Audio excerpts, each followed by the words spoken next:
I want to invite you to pause and consider what it means to truly mourn as a people, especially across centuries, across continents, and generations. The Jewish tradition seeks to do just that on Tisha B'Av, which is considered to be the darkest day on the Jewish calendar. This day commemorates a series of tragedies that have occurred throughout Jewish history, especially the destruction of the two temples here in Jerusalem. Leading up to Tisha B'Av, which occurs on the 9th day of the Hebrew month of Av during the summer months, the Jewish tradition observes 3 weeks of mourning that begin with a major fast called the 17th of Tammuz that marks the beginning of 3 weeks of mourning, commemorating the day when Rome breached the walls of Jerusalem in 70 AD, ultimately conquering the city behind me and destroying the Second Temple.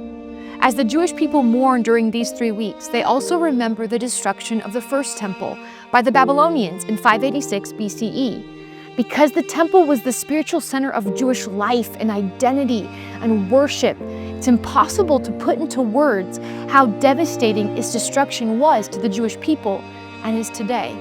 In these 3 weeks of mourning, which increase in restriction as time passes to help people remember the ache of loss, culminate on Tisha B'Av. It's also a major fast. People refrain from eating, drinking, wearing leather shoes, and even studying the Torah for pleasure.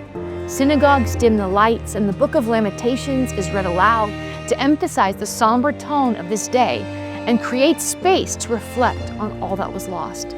Tisha B'Av is a day marked to bear the collective grief of the Jewish people, a day that holds all the pain of exile, persecution, and longing. But as heavy as it is, it's not just about mourning.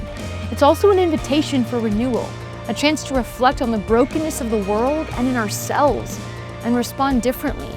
Tisha B'Av isn't just about looking back. It's about taking responsibility and seeking healing through teshuvah, which means repentance. It teaches us that even in our darkest moments, restoration is still possible. Grief doesn't have to be the end of the story. On this day, the Jewish people are invited to mourn, yes, but they're also called to hope. So as we remember the tragedies marked on Tisha B'Av, let them move us, not only to mourn what was lost, but to pursue hope, reflect, rebuild, reach out, because healing begins when we choose unity over division and hope over despair.